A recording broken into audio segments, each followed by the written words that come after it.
Punjab GK ਦੇ ਆਪਾਂ ਕੁਝ ਕੁਐਸਚਨ ਡਿਸਕਸ ਕਰਨ ਲੱਗੇ ਹਾਂ ਔਰ ਦੇਖਦੇ ਹਾਂ ਪਹਿਲਾ ਕੁਐਸਚਨ ਆਪਣੇ ਕੋਲ ਕਿਹੜਾ ਆਉਂਦਾ ਹੈ। ਉਹ ਪਹਿਲਾ ਕੁਐਸਚਨ ਹੈ ਕਿ ਸਿੱਖ ਗੁਰਦੁਆਰਾ ਐਕਟ ਵਾਸ ਪਾਸਡ ਇਨ, ਸਿੱਖ ਗੁਰਦੁਆਰਾ ਐਕਟ ਕਿਹੜੇ ਸਾਲ ਦੇ ਵਿੱਚ ਪਾਸ ਹੋਇਆ ਸੀਗਾ। ਔਰ ਆਪਸ਼ਨਸ ਆਪਣੇ ਕੋਲ ਹੈਗੀਆਂ ਨੇ 1920, 1925, 1921 ਤੇ 1923। ਸੋ ਇਹਦਾ ਅਸਲੀ ਜਵਾਬ ਜਿਹੜਾ ਠੀਕ ਜਵਾਬ ਬਣਦਾ ਦੈਟ ਇਜ਼ 1925। ਜੁਲਾਈ 1925 ਦੇ ਵਿੱਚ ਬਿੱਲ ਜਿਹੜਾ ਸੀਗਾ ਇਹ ਪਾਸ ਕੀਤਾ ਗਿਆ ਸੀਗਾ ਔਰ 1 ਨਵੰਬਰ ਤੋਂ ਜਿਹੜਾ ਸੀਗਾ 1925 ਤੋਂ ਇਹਨੂੰ ਐਪਲੀਕੇਬਲ ਕੀਤਾ ਗਿਆ ਸੀਗਾ। ਸੋ ਇਹ ਸਾਡਾ ਆਨਸਰ ਬਣਦਾ ਹੈ 1925 ਬਣਦਾ ਹੈ ਸਿੱਖ ਗੁਰਦੁਆਰਾ ਐਕਟ, ਜਿਹਨੂੰ ਬਾਅਦ ਵਿੱਚ ਅਸੀਂ ਸਿੱਖ ਗੁਰਦੁਆਰਾ ਪ੍ਰਬੰਧਕ ਕਮੇਟੀ ਦੇ ਨਾਮ ਨਾਲ ਜਾਣਦੇ ਹਾਂ ਕਿ ਉਹ ਕਮੇਟੀ ਇਸ ਦੇ ਤਹਿਤ ਬਣਾਈ ਗਈ ਸੀ। Khalsa college of Amritsar was founded in the year, Khalsa college of Amritsar 1873 ਦੇ ਵਿੱਚ ਸਿੰਘ ਸਭਾ ਮੂਵਮੈਂਟ ਤੋਂ ਬਾਅਦ ਅੰਮ੍ਰਿਤਸਰ ਦੇ ਵਿੱਚ ਖਾਲਸਾ ਕਾਲਜ ਦੀ ਵੀ ਨੀਂਹ ਰੱਖੀ ਗਈ ਸੀਗੀ ਔਰ ਇਹਦੀ ਜਿਹੜੀ ਨੀਂਹ ਰੱਖੀ ਗਈ ਸੀ ਦੈਟ ਵਾਸ ਇਨ ਦਾ 1892 ਦੇ ਵਿੱਚ ਇਹ ਕਾਲਜ ਐਸਟੈਬਲਿਸ਼ ਕੀਤਾ ਗਿਆ ਸੀਗਾ।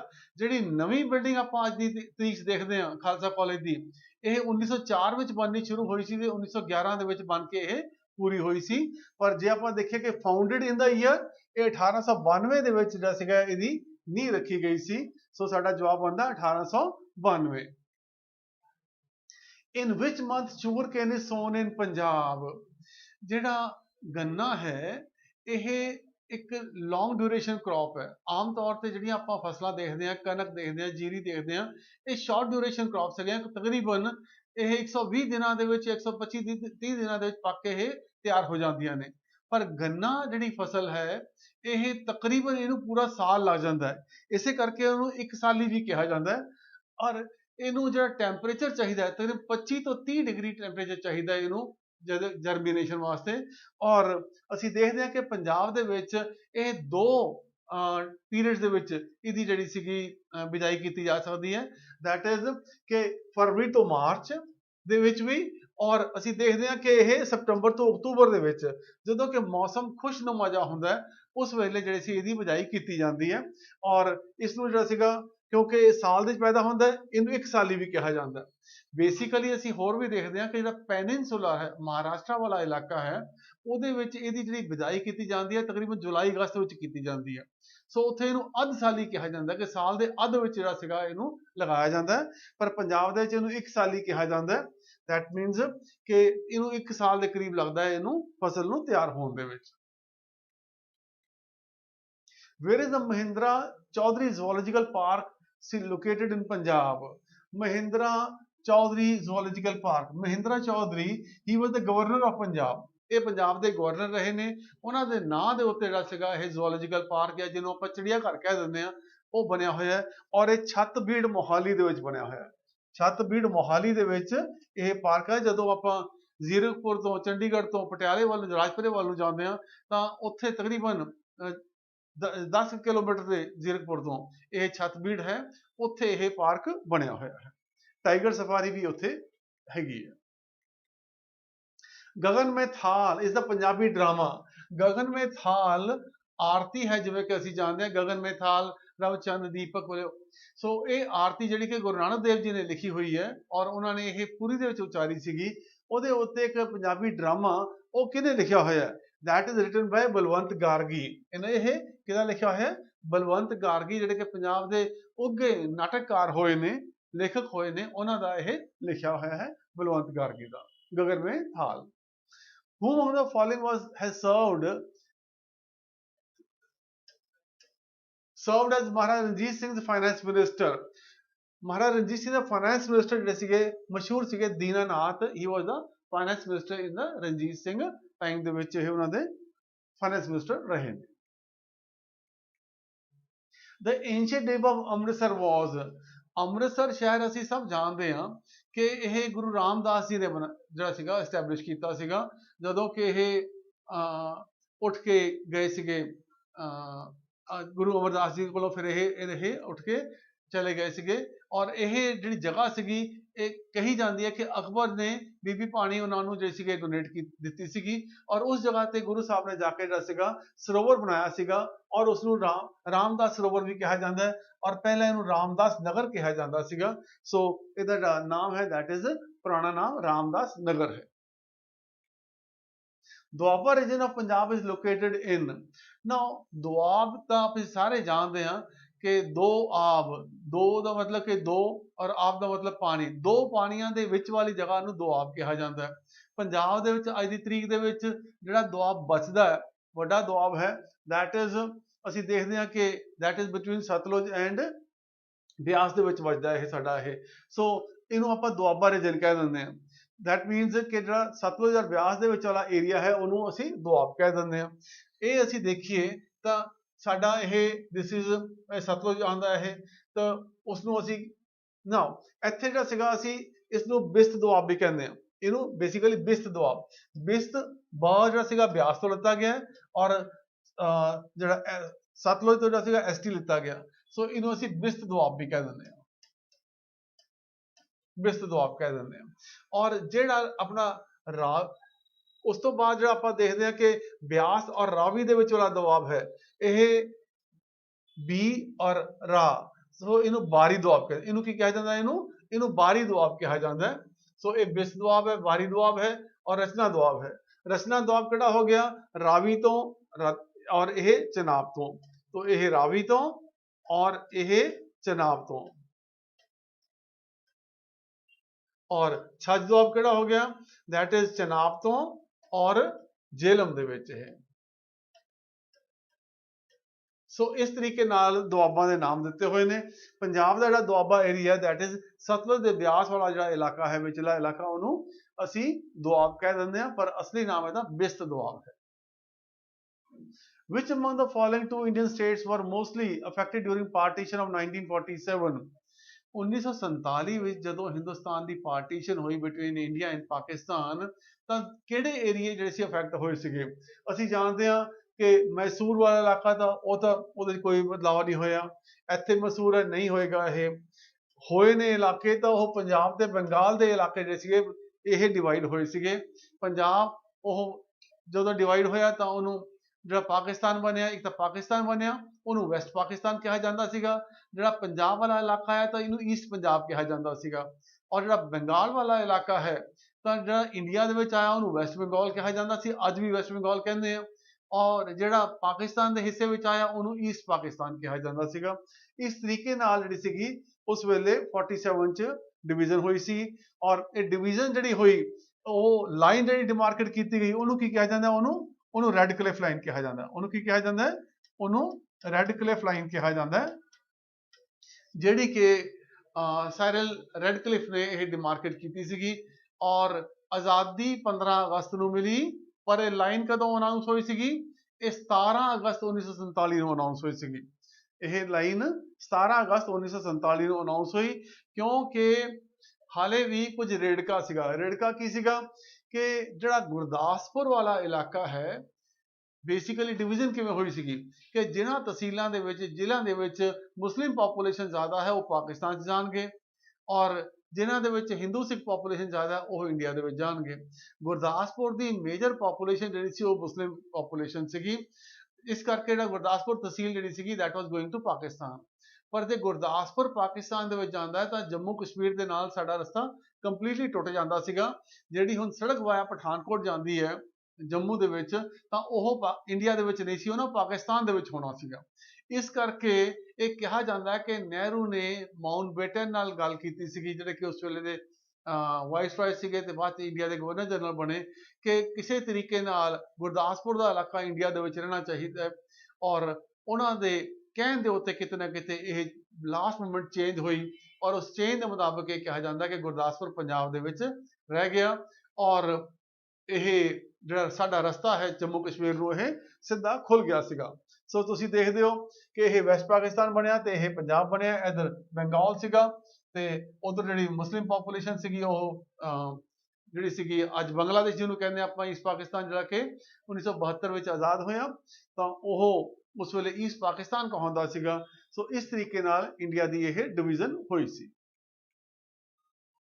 ਹਾਈਡਸਪਸ is another name of battle of Hydaspes. ਆਪਾਂ ਜਦੋਂ ਐਂਸ਼ੀਐਂਟ ਹਿਸਟਰੀ ਪੜ੍ਹਦੇ ਹਾਂ ਤਾਂ ਉਹਦੇ ਵਿੱਚ ਇੱਕ ਜ਼ਿਕਰ ਆਉਂਦਾ ਹੈ ਬੈਟਲ ਆਫ ਹਾਈਡਸਪਸ, ਔਰ ਉਹਦਾ ਜ਼ਿਕਰ ਕਿਹਦੇ ਨਾਲ ਆਉਂਦਾ ਹੈ? ਜ਼ਿਕਰ ਆਉਂਦਾ ਹੈ ਅਲੈਗਜ਼ੈਂਡਰ ਐਂਡ ਪੋਰਸ ਦੀ ਲੜਾਈ ਦੇ ਵਿੱਚ।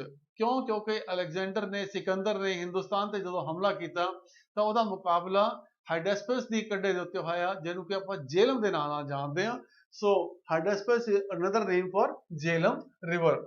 ਇੱਥੇ ਸਾਨੂੰ ਗ੍ਰੀਕ ਨੇਮ ਵੀ ਪਤਾ ਹੋਣੇ ਚਾਹੀਦੇ ਨੇ। ਸੋ ਗ੍ਰੀਕ ਹੈਸੀਡ੍ਰੋਸ ਸਤਲੁਜ ਦਾ ਨਾਮ ਹੈ, ਹਾਈਡਸਪਸ ਜਿਹੜਾ ਹੈ ਜੇਹਲਮ ਦਾ ਨਾਮ ਹੈ, ਹਾਈਫੈਸਿਸ ਬਿਆਸ ਦਾ ਨਾਮ ਹੈ, ਐਸੀਸਾਈਨਜ਼ ਚਨਾਬ ਦਾ ਨਾਮ ਹੈ, ਔਰ ਹਾਈਡਰੋਏਟਿਸ ਜਿਹੜਾ ਹੈਗਾ ਇਹ ਜੇਹਲਮ ਦਾ ਨਾਮ ਹੈ। ਸੋ ਇਸ ਤਰੀਕੇ ਨਾਲ ਸਾਨੂੰ ਇਹ ਨਾਮ ਵੀ ਕਿਸੇ ਨਾ ਕਿਸੇ ਤਰੀਕੇ ਨਾਲ ਯਾਦ ਰੱਖਣੇ ਚਾਹੀਦੇ ਨੇ, ਕਿਉਂਕਿ ਇੱਥੋਂ ਕੁਐਸਚਨ ਬਣ ਜਾਂਦਾ ਹੈ। ਆਮ ਤੌਰ ਤੇ ਸੰਸਕ੍ਰਿਤ ਜਿਹੜੇ ਸੀਗੇ ਉਹ ਪੁੱਛੇ ਜਾਂਦੇ ਨੇ, ਪਰ ਇਹ ਗ੍ਰੀਕ ਨਾਮ ਵੀ ਪੁੱਛੇ ਜਾ ਸਕਦੇ ਨੇ। What is the geometrical shape of Punjab? ਅਸੀਂ ਦੇਖਦੇ ਹਾਂ ਕਿ ਪੰਜਾਬ ਐ ਤਿਕੋਣ ਜਿਹੜਾ ਪੰਜਾਬ ਪੈਂਦਾ ਹੈ, so that means it is a triangular shape। Punjab ਦੀ ਸ਼ੇਪ triangular ਹੈ। Guru Nanak Dev university was established in the year। Guru Nanak Dev university ਇਹ ਪੰਜਾਬ ਦੇ ਵਿੱਚ ਕਦੋਂ ਬਣੀ? ਪੰਜਾਬ ਦੇ ਵਿੱਚ ਸਭ ਤੋਂ ਪਹਿਲਾਂ ਕਿਹੜੀ ਯੂਨੀਵਰਸਿਟੀ ਸੀਗੀ? that is ਪੰਜਾਬ ਯੂਨੀਵਰਸਿਟੀ ਸੀਗੀ, ਜਿਹੜੀ ਕਿ ਪਹਿਲਾਂ ਲਾਹੌਰ 'ਚ ਹੁੰਦੀ ਸੀਗੀ। ਲਾਹੌਰ ਤੋਂ ਸ਼ਿਫਟ ਹੋ ਕੇ ਉਹ ਇੰਡੀਆ ਦੇ ਵਿੱਚ ਆਈ। ਉਸ ਵੇਲੇ ਪੰਜਾਬ ਦਾ ਚੰਡੀਗੜ੍ਹ ਵਸਿਆ ਨਹੀਂ ਸੀ ਹੋਇਆ, ਤਾਂ ਸੋਲਨ ਜਿਹੜੀ ਕੰਟੋਨਮੈਂਟ ਏਰੀਆ 'ਚ ਇਹ ਚੱਲਦੀ ਪਈ ਸੀਗੀ। ਉਸ ਤੋਂ ਬਾਅਦ ਜਦੋਂ ਇੱਥੇ ਕੈਂਪਸ ਬਣ ਗਿਆ 53 ਦੇ ਵਿੱਚ, ਤਾਂ ਫਿਰ ਇਹ ਚੰਡੀਗੜ੍ਹ ਦੇ ਵਿੱਚ ਸ਼ਿਫਟ ਕੀਤੀ ਗਈ। ਪਰ ਉਹਦੇ ਨਾਲ ਅਸੀਂ ਇਹ ਵੀ ਦੇਖਦੇ ਹਾਂ ਕਿ ਪੰਜਾਬ ਦੀ ਵੰਡ ਹੋਈ। ਵੰਡ ਹੋਣ ਦੇ ਨਾਲ ਜਿਹੜਾ ਸੀਗਾ ਹਰ ਇੱਕ ਸਟੇਟ ਨੇ ਆਪਣੀਆਂ ਆਪਣੀਆਂ ਯੂਨੀਵਰਸਿਟੀਆਂ ਬਣਾਈਆਂ, ਔਰ ਦੈਟ ਮੀਨਸ ਕਿ ਸਭ ਤੋਂ ਪਹਿਲਾਂ ਤਾਂ ਆਪਣੇ 'ਚ ਪੰਜਾਬ ਯੂਨੀਵਰਸਿਟੀ ਸੀਗੀ। ਔਰ ਪੰਜਾਬ ਯੂਨੀਵਰਸਿਟੀ ਕਦੋਂ ਬਣੀ ਸੀਗੀ? ਇਹ 1882 ਦੇ ਵਿੱਚ ਪੰਜਾਬ ਯੂਨੀਵਰਸਿਟੀ ਬਣੀ ਸੀ ਲਾਹੌਰ ਦੇ ਵਿੱਚ, ਜਿਹੜੀ ਕਿ ਸ਼ਿਫਟ ਹੋ ਕੇ ਬਾਅਦ ਵਿੱਚ ਚੰਡੀਗੜ੍ਹ ਆਈ। ਫਿਰ 1963 ਦੇ ਵਿੱਚ ਅਸੀਂ ਦੇਖਦੇ ਹਾਂ 1962 ਦੇ ਵਿੱਚ ਪੰਜਾਬੀ ਯੂਨੀਵਰਸਿਟੀ ਬਣੀ ਪਟਿਆਲੇ ਜਿਹੜੀ ਹੈ। ਫਿਰ PAU ਇਹ 1963 ਦੇ ਵਿੱਚ ਬਣੀ, ਔਰ ਗੁਰੂ ਨਾਨਕ ਦੇਵ ਯੂਨੀਵਰਸਿਟੀ ਇਹ 1969 ਦੇ ਵਿੱਚ ਇਹ ਯੂਨੀਵਰਸਿਟੀ ਬਣੀ। ਸੋ ਇਹ ਵੀ ਸਾਨੂੰ ਪਤਾ ਹੋਣਾ ਚਾਹੀਦਾ ਹੈ ਕਿ Punjabi university 1962, PAU 1963, GNDU in 1969 ਇਹ ਯੂਨੀਵਰਸਿਟੀਆਂ ਪੰਜਾਬ ਦੇ ਵਿੱਚ ਐਸਟੈਬਲਿਸ਼ ਹੋਈਆਂ ਨੇ। Which of the following state the present rule was imposed for the first time? ਸੋ ਪੰਜਾਬ ਦੇ ਸਭ ਤੋਂ ਜ਼ਿਆਦਾ ਜਿਹੜਾ ਸੀਗਾ ਇਹ ਪ੍ਰੈਜ਼ੀਡੈਂਟ ਰੂਲ ਰਿਹਾ, ਔਰ ਸਭ ਤੋਂ ਪਹਿਲਾਂ ਵੀ ਪੰਜਾਬ ਦੇ ਵਿੱਚ 1952 ਦੇ ਵਿੱਚ ਜਿਹੜਾ ਸੀਗਾ ਇਹ ਪ੍ਰੈਜ਼ੀਡੈਂਟ ਰੂਲ ਇੰਪੋਜ਼ ਕੀਤਾ ਗਿਆ ਸੀ, ਕਿਉਂਕਿ ਆਪਸ ਦੇ ਵਿੱਚ ਗੋਪੀ ਚੰਦ ਨਾਰੰਗ ਤੇ ਉਸ ਵੇਲੇ ਭਾਰਗਵਾ ਜਿਹੜੇ ਸੀਗੇ ਚੀਫ ਮਿਨਿਸਟਰ ਦੇ ਦਾਅਵੇਦਾਰ, ਉਹਨਾਂ ਦਾ ਆਪਸ ਦੇ ਵਿੱਚ ਕਿਤੇ ਨਾ ਕਿਤੇ ਰੜਕਾ ਸੀਗਾ, ਇਸ ਕਰਕੇ ਇੱਥੇ ਪ੍ਰੈਜ਼ੀਡੈਂਟ ਰੂਲ ਲਗਾਇਆ ਗਿਆ ਸੀਗਾ। Which one of the following cities was founded by Mughal rulers wife? ਠੀਕ ਹੈ ਜੀ, ਦੈਟ ਇਜ਼ ਨੂਰ ਜਹਾਂ। ਨੂਰ ਜਹਾਂ ਅਸੀਂ ਜਾਣਦੇ ਹਾਂ ਕਿ ਇਹ ਜਹਾਂਗੀਰ ਦੀ ਬੇਗਮ ਸੀਗੀ, ਤੇ ਉਹਨੇ ਕਿਹੜਾ ਸ਼ਹਿਰ ਵਸਾਇਆ ਸੀਗਾ? ਸੋ ਤੁਸੀਂ ਦੇਖ ਹੀ ਰਹੇ ਹੋ ਕਿ ਨੂਰ ਮਹਿਲ ਫਗਵਾੜੇ ਦੇ ਕੋਲ ਨੂਰ ਮਹਿਲ ਪੈਂਦਾ। ਨੂਰ ਮਹਿਲ ਸਰਾਏ ਨੂਰ ਮਹਿਲ ਕਿਹਾ ਜਾਂਦਾ। ਇਹ ਰਹਿਣ ਵਾਸਤੇ ਆਪਣੇ ਉੱਥੇ ਜਦੋਂ ਲਾਹੌਰ ਜਾਂਦੇ ਸੀ ਤਾਂ ਰਸਤੇ ਦੇ ਵਿੱਚ ਪੈਂਦਾ ਸੀਗਾ, ਆਪਣੇ ਆਰਾਮ ਕਰਨ ਵਾਸਤੇ ਇਹ ਜਗ੍ਹਾ ਬਣਾਈ ਸੀ, ਜਿਹਨੂੰ ਕਿ ਸਰਾਏ ਨੂਰ ਮਹਿਲ ਵੀ ਕਿਹਾ ਜਾਂਦਾ। ਇਹ ਨੂਰ ਜਹਾਂ ਨੇ ਐਸਟੈਬਲਿਸ਼ ਕੀਤਾ ਸੀ। Which one of the following river doesn't flow in Punjab?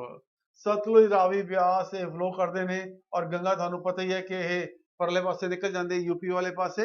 ਸੋ ਇਹਦਾ ਜਵਾਬ ਆਪਣੇ ਕੋਲ ਗੰਗਾ ਹੀ ਹੋਏਗਾ। Name the district of Punjab which share border with maximum number of districts. ਉਹ ਕਿਹੜਾ ਜ਼ਿਲ੍ਹਾ ਹੈ ਪੰਜਾਬ ਦਾ ਜਿਹਦਾ ਪੰਜਾਬ ਦੇ ਬਾਕੀ ਜ਼ਿਲ੍ਹਿਆਂ ਨਾਲ ਸਭ ਤੋਂ ਜ਼ਿਆਦਾ ਬਾਰਡਰ ਲੱਗਦਾ ਹੈ?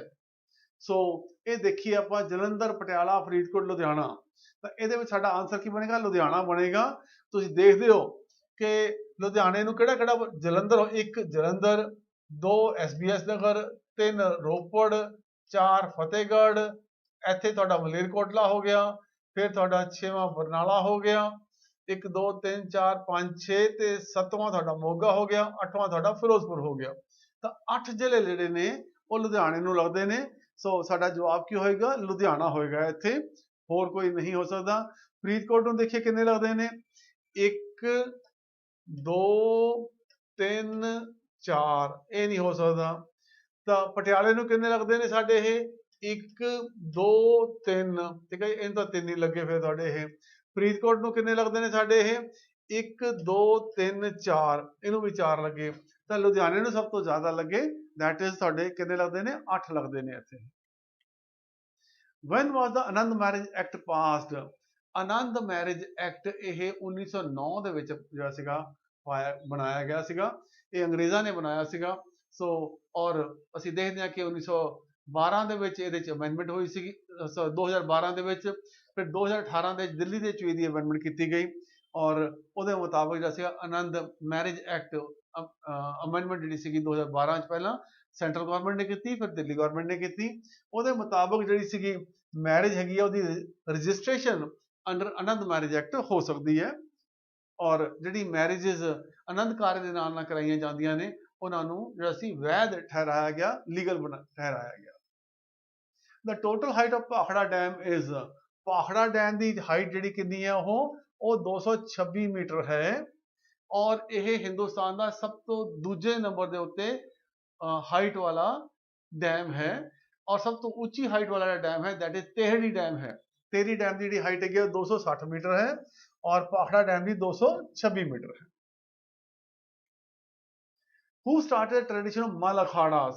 ਮਲ ਅਖਾੜਾ ਜੀ ਗੁਰੂ ਅੰਗਦ ਦੇਵ ਜੀ ਨੇ ਸ਼ੁਰੂ ਕੀਤੇ ਸੀਗੇ। ਸੋ ਸਾਡਾ ਜਵਾਬ ਕੀ ਹੋਏਗਾ? ਗੁਰੂ ਅੰਗਦ ਦੇਵ ਜੀ ਨੇ ਮਲ ਅਖਾੜਾ ਸਿਸਟਮ ਜਿਹੜਾ ਸੀ ਉਹ ਸ਼ੁਰੂ ਕੀਤਾ ਸੀ। In which year Punjabi film was released? ਸੋ ਇਹ 1935 ਦੇ ਵਿੱਚ ਕਿਹਾ ਜਾਂਦਾ ਕਿ ਸ਼ੀਲਾ ਪਿਕਚਰ ਸੀ ਜਾਂ ਉਦੋਂ ਪਿੰਡ ਦੀ ਕੁੜੀ ਦੇ ਨਾਮ ਨਾਲ ਵੀ ਜਾਣਿਆ ਜਾਂਦਾ, ਉਹ ਪਿਕਚਰ ਰਿਲੀਜ਼ ਹੋਈ ਸੀਗੀ। ਤੋ ਇਹ ਜੇ ਜਵਾਬ ਬਣੇਗਾ ਸਾਡਾ ਇਹ ਪਿਕਚਰ ਸੀਗੀ ਸ਼ੀਲਾ, ਜਿਹਨੂੰ ਕਿ ਪਿੰਡ ਦੀ ਕੁੜੀ ਵੀ ਕਿਹਾ ਜਾਂਦਾ ਹੈ, ਪਿੰਡ ਦੀ ਕੁੜੀ। ਇਹ ਪਿਕਚਰ ਜਿਹੜੀ ਸੀਗੀ 1935 ਦੇ ਵਿੱਚ ਕਿਹਾ ਜਾਂਦਾ ਕਿ ਰਿਲੀਜ਼ ਹੋਈ ਸੀਗੀ ਔਰ ਇਹ ਫਿਲਮ ਸੀਗੀ। ਇਸ ਤੋਂ ਪਹਿਲਾਂ ਤੁਹਾਡੀ ਸਾਇਲੈਂਟ ਮੂਵੀਜ਼ ਵਗੈਰਾ ਹੋ ਸਕਦੀਆਂ ਨੇ ਪਰ ਪਿਕਚਰ ਜਿਹੜੀ ਪਹਿਲੀ ਸੀ ਉਹ ਸ਼ੀਲਾ ਸੀਗੀ 1935 ਦੇ ਵਿੱਚ ਸੀਗੀ। ਸੋ ਇਸ ਤਰੀਕੇ ਨਾਲ ਆਪਾਂ ਨੇ ਦੇਖਿਆ ਕਿ ਕੁਐਸਚਨ ਪੰਜਾਬ ਦੇ ਆਪਾਂ ਨੇ ਡਿਸਕਸ ਕੀਤੇ ਨੇ। ਉਮੀਦ ਹੈ ਕਿ ਤੁਹਾਨੂੰ ਇਹ ठीक लगे होंगे और याद भी रहेंगे। Thank you. Hello everyone, next section को देखते हैं आपका, ठीक है, that is of the GS के कौन से क्वेश्चंस आए हैं, इसके अराउंड क्या क्वेश्चंस हैं और किस तरीके से इसको सॉल्व करना है, ठीक है।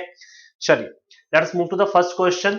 Who was the founder of Sung dynasty? ठीक है, सुंग वंश के पहले राजा कौन थे? ठीक है, is a very very important personality, Pushyamitra सुंग। ठीक है, पुष्यमित्र सुंग। अब क्लास कई बार ना इसका क्वेश्चन आपको ये भी पूछ लिया जाता है कि किसके बाद ही आए थे, ठीक है, तो मौर्यन वंश के बाद आए थे, ठीक है। मौर्यन वंश के जो आखिरी राजा थे बृहद्रथ, ठीक है, अशोका के एंसेस्टर थे बृहद्रथ, उनकी हत्या की थी पुष्यमित्र सुंग ने, उसके बाद सुंग वंश की क्या की थी? शुरुआत की, ठीक है। तो ऐसे क्वेश्चंस आपको कई बार पूछ लिए जाते हैं कि सुंग वंश की शुरुआत किसने की थी, ठीक है। ऐसे एक क्वेश्चन और यहां पर हमें दिख रहा है, बिंबिसार से हमें दिख रहा है। अगर आपको कोई पूछ ले कि हर्यांक वंश की शुरुआत किसने की थी, ठीक है, हर्यांक वंश यानी कि मगध पर बैठने वाला सबसे अर्ली वंश में से एक है, तो उसकी शुरुआत किसने की थी? तो बिंबिसार जी ने की थी, ठीक है। तो दो क्वेश्चन है आपके पास, यहां पे आप चेक कर सकते हो। Next, which of the following ruler was adorned with the title of Maharaja Adiraj? ठीक है, गुप्ता साम्राज्य से क्वेश्चन पूछा गया क्लास, इसमें टाइटल्स बहुत इंपॉर्टेंट है, तो कोशिश किया कीजिए कि इनके टाइटल्स को याद रखिए। उसके पहले संपूर्ण राजा जो थे आपके पास चंद्रगुप्त प्रथम, ठीक है, उन्हें क्या नाम दिया गया था? महाराजा आदिराज, राजाओं के राजा, किंग्स ऑफ किंग। महाराजा आदिराज का टाइटल किसे दिया गया था? चंद्रगुप्त प्रथम को। बट अगर आपसे पूछा जाता है कि गुप्त वंश की शुरुआत किसने की थी, बड़ा इंपॉर्टेंट है क्लास, कई बार पूछा जाता है, तो श्रीगुप्त इसके फाउंडर थे, घटोत्कच इसके सेकंड बड़े इंपॉर्टेंट किंग माने जाते हैं, और जो सबसे पहले प्रोमिनेंट किंग थे इस सीक्वेंस के अंदर वो आपके पास कौन थे? चंद्रगुप्त प्रथम, जिन्होंने अपने ऊपर टाइटल क्या लिया था? किंग्स ऑफ किंग, राजाओं के राजा, ठीक है। चलिए नेक्स्ट क्वेश्चन आपके पास, who among the following sultan of Delhi has been described as the by the historian as the mixture of opposites? Mixture of opposite का टाइटल किसे दिया गया है? ठीक है, भारत के इतिहास में सबसे बुद्धिमान मूर्ख राजा माने जाते हैं आपके पास, is the most intelligent foolish king, Mohammad bin Tughlaq, ठीक है, बड़े इंपॉर्टेंट पर्सनैलिटी है इतिहास के अंदर, ठीक है। दक्षिण भारत में पहली बार राजधानी लेकर जाने का श्रेय भी इन्हीं को जाता है, दौलताबाद को इन्होंने राजधानी बनाया था। ये क्वेश्चन आपको पूछा जाता है क्लास, ठीक है, कि किस सुल्तान के समय में भारत की राजधानी नॉर्थ इंडिया से साउथ इंडिया में शिफ्ट की गई थी? तो Daulatabad was made the capital by the your Mohammad bin Tughlaq. ठीक है, इसके अलावा 2 पॉइंट्स इनके और पूछे जाते हैं। ठीक है, आपके कैनाल सिस्टम को एक्सपेंड किया था इन्होंने। ठीक है, और एक एग्रीकल्चर डिपार्टमेंट इन्होंने इसके लिए तैयार किया था, दीवान-ए-कोही, जहां पे एग्रीकल्चर एडवांस लोन्स वगैरह दिए जाते थे। क्वेश्चन कई बार पूछा जाता है, इनसे रिलेटेड है। ठीक है, दीवान-ए-कोही किसने स्टार्ट किया था? That is by Mohammad bin Tughlaq. 5 ambitious projects भी इन्हीं के थे, ये भी आपको पूछा जाता है कई बार। ठीक है, 2 फोर्ट्स का नाम पूछा जाता है, जहांपना एंड आदिलाबाद फोर्ट। इनके निर्माता कौन थे? ये भी आपके कौन थे? मोहम्मद बिन तुगलक। जहांपना सिरी का फोर्ट है दिल्ली के अंदर, और आदिलाबाद था आपका दौलताबाद का फोर्ट। ठीक है, ये क्वेश्चंस आपको पूछे जाते हैं, तो do remember. Next, Babur came to India originally from. जो क्वेश्चन ये आपको पूछ रहा है कि जो बाबर है ओरिजिनली कहां से बिलोंग करते थे? That is from the Fergana, आज की डेट में उज्बेकिस्तान में है आपके पास, वहां से ये बंदा ट्रैवल करता है। इसका एक क्वेश्चन कोरिलेटेड करके पूछता जाता है कि जब बाबर ने भारत पर हमला किया तो वो कहां का शासक था? ठीक है, Babur was the ruler of which state when he invaded India. तो आंसर बदल जाएगा, तब आंसर आपका हो जाता है काबुल। ठीक है, तो 2 क्वेश्चन डिफरेंट है। पहला क्वेश्चन तो वो पूछ रहे हैं कि बाबर ओरिजिनली कहां से बिलोंग करता है? फरगना के सियासत के राजा थे ये। ठीक है, लेकिन वहां पे नहीं टिक पाए थे। ही मूव टू समरकंद, समरकंद से फिर फरगना, फिर वहां से निकाला गया तो ही मूव टू काबुल। तो जब उन्होंने भारत पर आक्रमण किया 1526 के अंदर, तो उस समय वो शासक कहां के थे? काबुल के राजा थे। ठीक है, चलो next, which of the following statement are true? Okay class, ध्यान दिया करो, कभी भी आपसे पेपर में क्वेश्चन पूछा जाए आर ट्रू नॉट ट्रू, इसको हाईलाइट किया करो। मैं बहुत बार बोलता हूं, आपके आधे आंसर्स गलत होने से बच जाते हैं कई बार, तो इसको ध्यान रखा करो। नॉट ट्रू और ट्रू इसको मार्क किया करो। स्टेटमेंट्स पढ़ते हैं। The Bengal nawab did not object to the free trade of the English East India Company in Bengal. वो पूछ रहा है कि बंगाल के जो नवाब थे उन्होंने जो फ्री ट्रेड दिया था ब्रिटिशर्स को, क्या वो उससे खुश थे? उन्होंने ऑब्जेक्शन क्रिएट नहीं किया? तो ये बात ट्रू है, उन्होंने ऑब्जेक्शन क्रिएट नहीं किए थे। ठीक है, Siraj-ud-Daulah objected the misuse of trading privileges. वो कहता है सिराजुद्दौला जो है उन्होंने उसका ऑब्जेक्शन किया था ड्यूटी फ्री ट्रेड्स का, तो ये ऑब्जेक्शन गलत है आपके पास। ठीक है, this was done by Mir Qasim, Mir Qasim. ठीक है, मीर कासिम ने इसका विद्रोह किया था। ठीक है, इसके बाद आता है the growing trade of the East India company amalgamated the financial resources of the Bengal of nawab. वो कहता है कि रिसोर्सेज डिप्लीट हुए थे, बिल्कुल हुए थे, तो ये स्टेटमेंट भी आपकी ट्रू है।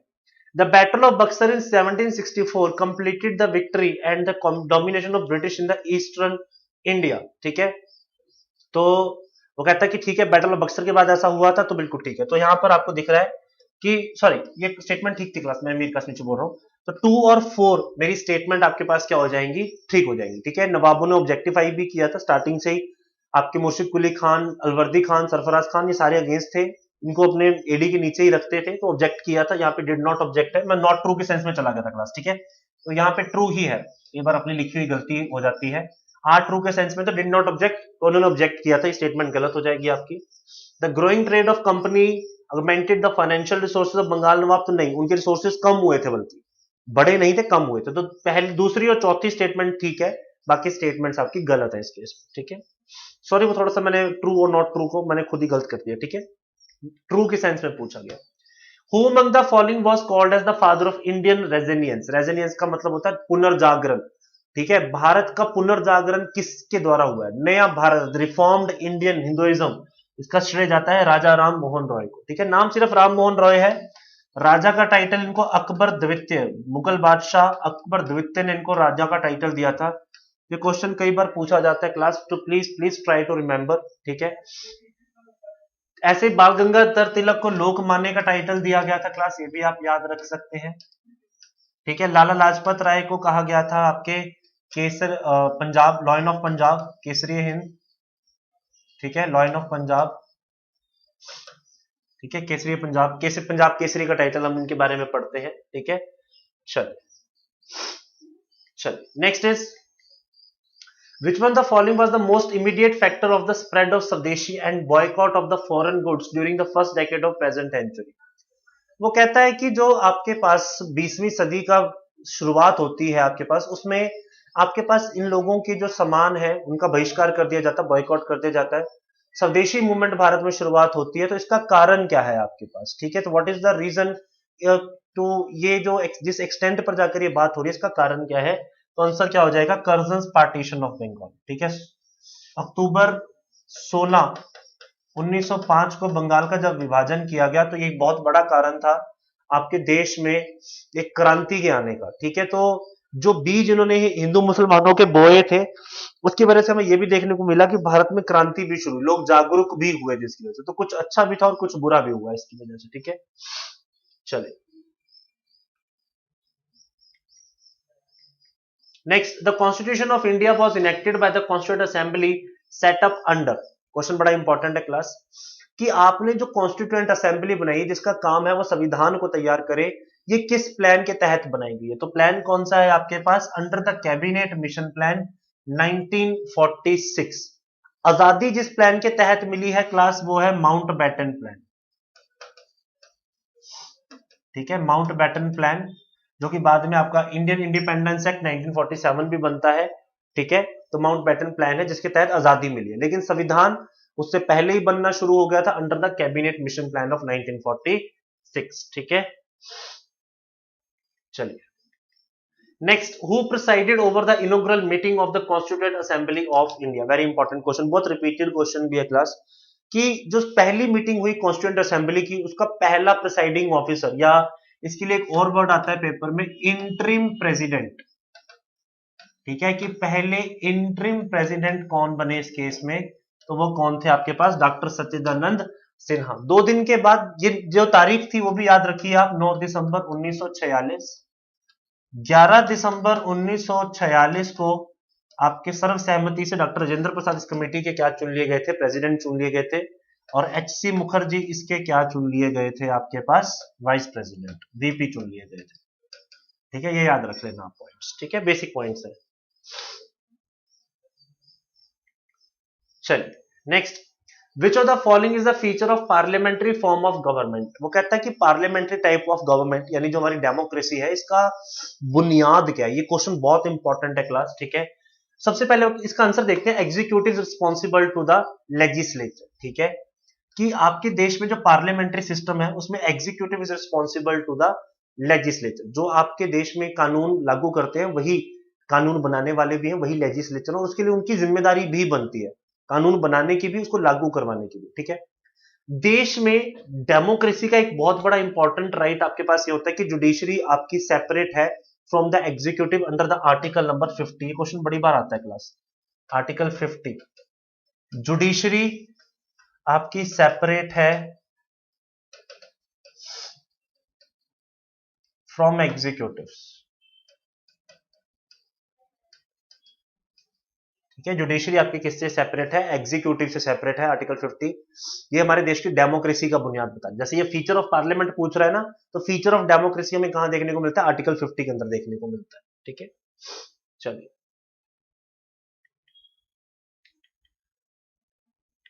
Next, who of the following states was the first to be next by the doctrine of lapse, doctrine of lapse के तहत पहली स्टेट जिसे इन्होंने कब्जा किया था वो आपके पास कौन सी थी, सतारा, 1848 में ही इसके ऊपर कब्जा कर लिया गया था क्लास। ठीक है, 1848। इसका ने क्वेश्चन पूछा था कि इनमें से कौन सी स्टेट ऐसी है जो कि मिस गवर्नेंस के तौर पर कब्जा की गई थी, यानी कि डॉक्ट्राइन ऑफ लैप्स से बाहर जाकर मिस गवर्नेंस के तौर पर की गई थी, तो आंसर चेंज हो जाता है क्लास, तो आंसर अवध है।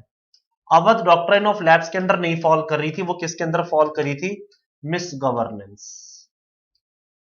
ठीक है, चलिए नेक्स्ट क्वेश्चन देखते हैं, which of the following indicates economic growth, हमारे देश में इकोनॉमिक ग्रोथ का पैरामीटर क्या है ना, बार बार सुनते हैं, अभी भी न्यूज में चल रहा है, इंडिया दुनिया की 5th लार्जेस्ट जीडीपी बन गई है, तो आंसर क्या हो जाता है, GDP. MPC is monetary policy committee जो देश में मॉनेटरी पॉलिसी को फ्रेम करती है, सीपीआई कंज्यूमर प्राइस इंडेक्स है, डब्ल्यूपीआई होलसेल प्राइस इंडेक्स है, इससे देश की तरक्की पता नहीं लगती है क्लास।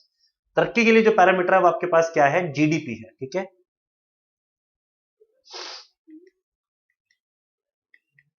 चलिए, विच of the following is true about NDP, net domestic product हमारे पास क्या होता है। ठीक है, सबसे पहले तो क्लास हम जीडीपी को पढ़ते हैं ना, कि final value of all goods and services produced in the boundary of the nation, है ना, तो भारत की बाउंड्री में कितना गुड्स और सर्विसेज प्रोड्यूस किया गया उसको हम जीडीपी बोलते हैं। लेकिन नेट निकाल लो, फाइनल प्रोडक्ट क्या होता है हमारे पास, जब हम जीडीपी में से क्या माइनस कर देते हैं, डेप्रीसिएशन। मैंने आज एक रियल एस्टेट में मॉल बना लिया, है ना, अगले आज उसकी वैल्यू 1 करोड़ है, अगले साल उसकी वैल्यू 1 करोड़ होगी, बढ़ भी सकती है कम भी हो सकती है ना, तो हम डेप्रीसिएशन वाले अमाउंट्स को माइनस कर देते हैं, जो एक्स्ट्रा अमाउंट होता है उसको हम ऐड करके लिख लेते हैं। तो मैं उसकी वैल्यू हर बार 1 करोड़ 20 लाख नहीं लिखूंगा, तो मैं इसको 20 लाख ऐड करता चलूँ, 20 लाख ऐड कर दिया, अगर कम हो गई है तो मैं उस वैल्यू को घटा दूंगा। जैसे मैंने आज गाड़ी खरीदी, तो आज उसकी वैल्यू अगर 10 लाख है, तो कल को अगले साल उसकी वैल्यू कितनी होगी, 9 लाख, 9.5 लाख या 8 लाख के आसपास, तो डेप्रीशिएट करेगी। तो मैं उसको अगर अपने कागजों में 10 लाख लिख दूं तो वो फॉल्स इंफॉर्मेशन देता है, ठीक है, तो इसका ध्यान रखना है। तो जब हम नेट निकालते हैं तो हम उसमें से डेप्रीसिएशन को माइनस करके चलेंगे।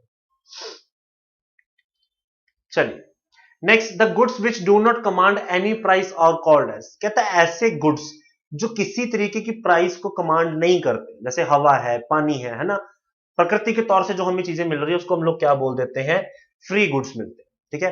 कई बार एक सिंपल डेफिनेशन पूछ ली जाती है, क्लास गुड्स क्या होते हैं, तो हम इकोनॉमिकल लैंग्वेज में पढ़ते हैं, जो आपकी वांट को, डिजायर को, नीड को पूरा कर दें, है ना, वो आपके गुड्स की कैटेगरी में चले जाते हैं। बट बात यह क्लास, कोई भी चीज जो आपकी इकोनॉमिकल, जिसकी इकोनॉमिकल वैल्यू बन जाती है, वो गुड्स की कैटेगरी में फॉल कर जाता है, ठीक है। अगर मेरे सामने ये रुमाल पड़ा है, अगर इसकी कुछ इकोनॉमिकल वैल्यू हो जाती है, बाहर बिक जाती है, तो ये गुड्स की कैटेगरी में, अगर ये नहीं बिकेगा तो गुड्स की कैटेगरी से बाहर आ जाएगा। मैंने खरीदा वो बात अलग है, आगे बेचने जा रहा हूं तो अभी उसका डिफरेंस हो जाता है, ठीक है, ये ध्यान रखा करो। चलिए next, which physical responsibility and budgetary management act concerns with which of the following. आपके पास एक एफआरबीएम एक्ट है भारत के अंदर, ठीक है, एफआरबीएम एक्ट, ठीक है, वो कहता है कि किससे डील करता है, ये रेवेन्यू, फिजिकल और रेवेन्यू डेफिसिट्स के बारे में बात करता है, ठीक है, जो वित्तीय घाटे हमारे बने होते हैं उसके ऊपर मद्देनजर रखता है। इस एक्ट की खासियत यह है, ये कहता है कि आपकी फाइनेंशियल रिस्पॉन्स, फिजिकल रिस्पॉन्सिबिलिटी है, बजट बनाना एक बहुत बड़ा काम है, ठीक है, उसमें कम से कम वित्तीय घाटा हो, ये भी हमारी जिम्मेदारी बनती है।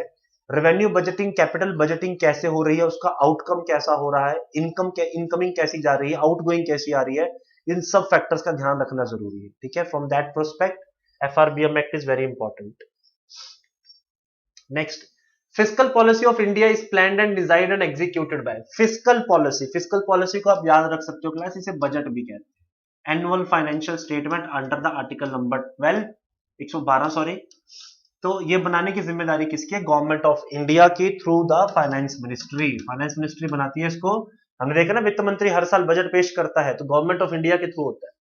पेपर में पूछ लिया जाए कि मॉनेटरी पॉलिसी कौन बनाता है, तो मॉनेटरी पॉलिसी बनाने की जिम्मेदारी किसकी है, MPC, through the RBI. RBI का जो गवर्नर है, इसकी जो डेप्यूटी गवर्नर है, उनकी जिम्मेदारी मॉनेटरी पॉलिसी की। फिजिकल किसकी जिम्मेदारी है, फाइनेंस मिनिस्ट्री की, ठीक है।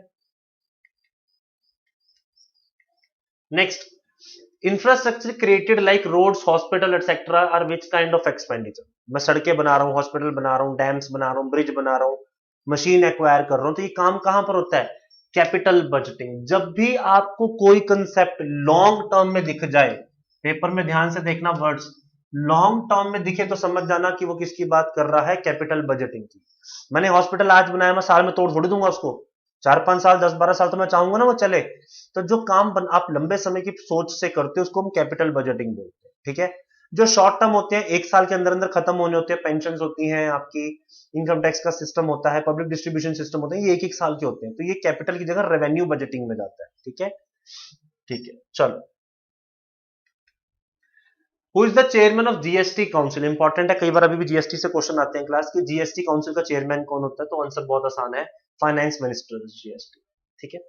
Which of the following organization looks after the credit needs of agriculture and rural development in India? ठीक है, वो कहता है आपसे कि जो ग्रामीण इलाके हैं हमारे देश के, जहां पे एग्रीकल्चर, कृषि प्रधान समाज है देश का, वहां पर क्रेडिट यानी कि जो आपको लोन देने की फैसिलिटी है, उधार देने की फैसिलिटी है, वो किसकी बनती है, एग्रीकल्चर पॉइंट ऑफ व्यू से नबार्ड, ठीक है, national bank for agriculture and rural development programme, तो उसके लिए हमारे पास नबार्ड है, ठीक है।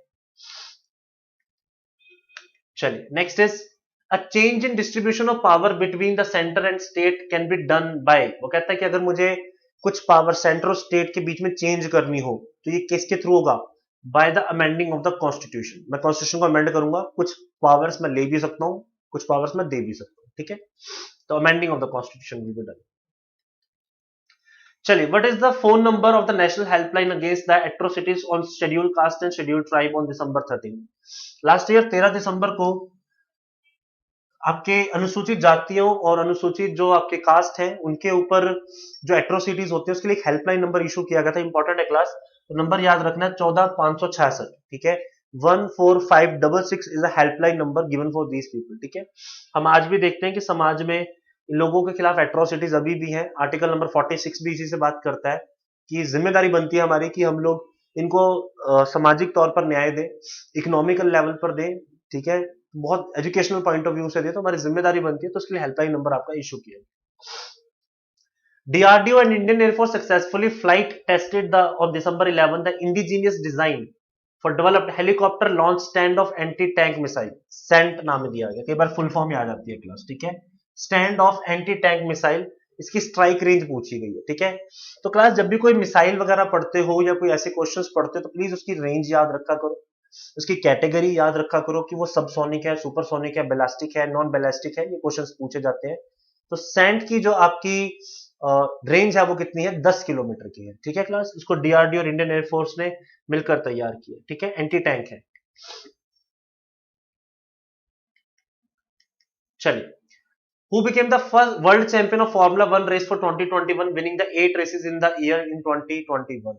Max Verstappen. इन्हें Laureus sports person of the year का अवार्ड भी दिया गया था, इसीलिए 2021 के अंदर 8 की 8 रेसेस जो खेली हैं वो जीत गए थे, ठीक है। मैक्स इस साल भी 5-6 जीत चुके हैं, अभी तक टिल डेट 6 जीत चुके हैं इस बार भी।